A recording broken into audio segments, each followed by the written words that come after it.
एखादा चांगला असेल ना, वस्तुस्थितीनं चांगला असेल, आपण त्याला चांगलंच म्हणलं पाहिजे. पण या तिन्ही एकत्र जमल्या, काही करा परंतु काय करा, तिला फसवा. आपण भगवान विष्णू घरी आल्यानंतर मग लक्ष्मीनं म्हणजे पाणी दे, तर पाणी दे म्हटलं तर तिला थोडस काय झालं होतं, राग आलेला होता. मग विचार भगवंतानं ओळखलं, काय झालं सांग. काय नाही म्हणे, असं असं झालंय, अनुषाची कीर्ती इथपर्यंत आलेली आहे, काय करायचं सांगा. काय कर, मी काय सांगू म्हणले काय करायचं ते. नाही नाही तुम्ही सांगा, आमचं तुम्ही काम करा, असलं करा तसलं करा. मग तिन्ही आपल्या तिन्ही पतीला त्यांनी तयार केल्यानंतर ब्रह्मा विष्णू आणि महेश यांनी त्या पातिव्रता भ्रष्ट करण्यासाठी म्हणून त्यांनी एक ब्राह्मणाचं रूप धारण करून कुठं आले, त्यांनी मृत्यू लोकामध्ये आले, आश्रमावर अत्री ऋषींच्या.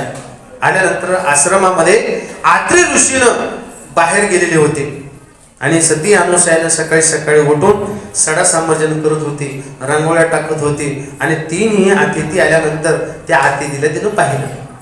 अतिथीला पाहिल्यानंतर तिनं नमस्कार केलं आणि विचारलं, तुम्ही ब्राह्मण देवतात हो, तुम्ही आलात हो आलात, मग काय तुमची इच्छा आहे सांगा. काही इच्छा नाही म्हणले तर दान दे. दान देत असताना म्हणजे तिने घेत दान देण्यासाठी येईल. दान असं नको म्हणे मला, कारण तुझं दान असं घेणार नाही, निर्वस्त्र होऊन तू मला दान दे, भिक्षा वाढ. ती सती अनुसया होती. तिच्या लक्षामध्ये आलं, असा कोण माझी परीक्षा घेण्यासाठी येतो, कधी कोण परीक्षा घेऊन जाईल काही सांगता येणार नाही महाराज. परीक्षा आहे, विचार करते मी काय करावं. आतमध्ये गेले, पतीचं स्मरण केली आणि स्मरण केल्यानंतर तिला लक्षात आलं आणि पतीचं कमंडलूचं जे पाणी होतं ते आतमध्ये होतं, मध्ये ठेवून गेलेले होते. काही प्रसंग आला तर मग तिनं काय केलं, ठीक आहे म्हणे, नग्न अवस्थेत मी तुम्हाला भिक्षा वाढेल. त्या कमंडू मधलं पाणी घेतलं आणि पाणी घेऊन त्या तिन्ही ब्राह्मणावर टाकल्याबरोबर ते लहान लेकरं झाले. किती ताकद आहे बाबा.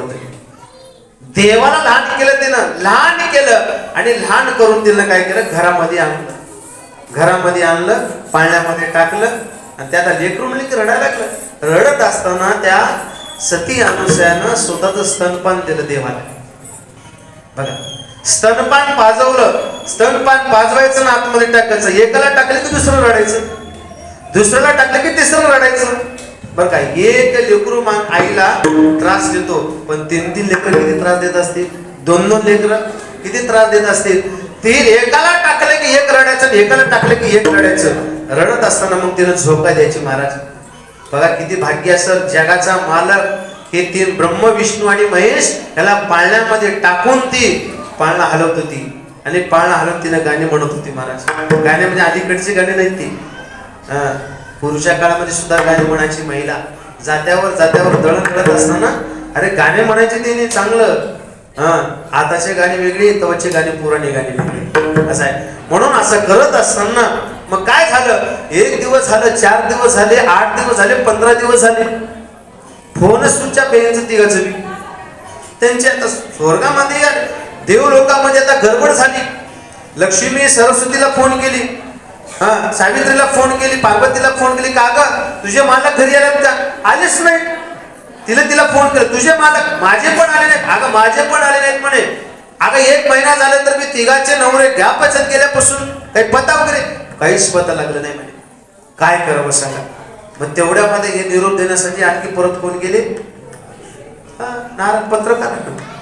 लगेच बातमी, नारद तिथून जे निघाले वैकुंठ लोकांमध्ये गेले आणि वैकुंठामध्ये जाऊन लक्ष्मी मातेला म्हणतात, माहिती लक्ष्मी माते. नारद हसतात बरं काय. आता नारद हसायला लागले. लक्ष्मी माते विचारतात, काय नारदा तुम्ही आज काय चेहरा तुमचा फुललेला दिसतो, तुम्ही हसता, काय झालं सांगा.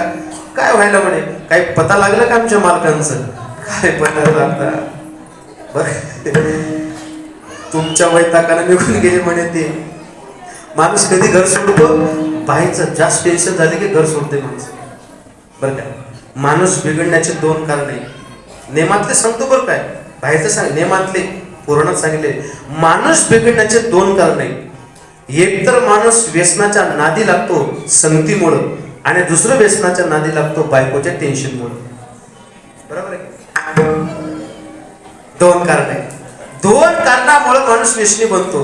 नारद म्हणतात चांगला संसार चालला होता, सगळं व्यवस्थित होतं, लोकांचं ऐकलं तुम्ही, स्वतःच्या नवऱ्याला तुम्ही घातलाच पाहिजे. काय करणार आता? नारदा काही करा परंतु आमच्या मालकाला परत द्या. ते आमच्याकडे काही नाही मिळते, आमची ताकद अपुरी आहे, आम्ही जाऊ शकत नाही तिथपर्यंत. काही करा परंतु काय करायचं? तिने तिला फोन लावली. अगं म्हणे ज्यांच्याकडे गेले होते पातिव्रता तिचं भ्रष्ट करण्यासाठी गेले होते, पण ते लेकर म्हणून तिथं आहेत 6 महिने झालं. काय करायचं सांग? अवघड झालं. तिघे विचार करतात, पर्याय नाही, कोण आणणार जाऊन, कोण आणणार? नारद म्हणतात माझं काम नाहीये, माझं काम फक्त बातमी द्यायचं आहे, आणायचं त्याची बातमी त्याला, त्याची बातमी फक्त आणताच देणं आमचं काम आहे. तुम्ही किती खाल्लं हे आम्हाला माहिती नाही.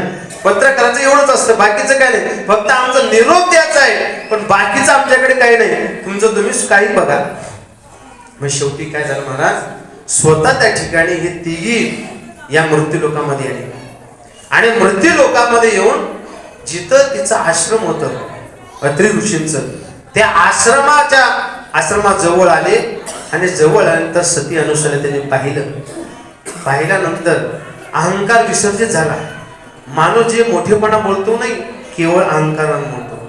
अहंकार बलम दर्पम, सर्वात मोठं घातक करणारा माणसाच्या जीवनामध्ये अहंकार असतो. अहंकार असा नाही एकही जगामध्ये नाही, माणूस प्रत्येकाला कोणता का होईना अहंकार असतो. म्हणून अहंकार कसा आहे, बलवान आहे तो. अहंकार देवापर्यंत देऊ शकत नाही. अहंकार हे माणसाला त्या देवाच्या दारापर्यंत जाऊ शकत नाही, प्रतिबंध आहे तो अहंकार. म्हणून अहंकार ज्यांचा गेला, आणि तुका म्हणे देव झाला. अहंकार गेला की देव. अहंकार घालवा तुम्ही देव व्हाल, देवच आहात तुम्ही. म्हणून त्यांनी काय केलं, सती अनुसूयाला पाहिलं आणि त्याचं दर्शन घेतली. आणि तिनेही बघा देवाची पार्वती, सावित्री, अनेक पार्वती आणि लक्ष्मी माता तिने हात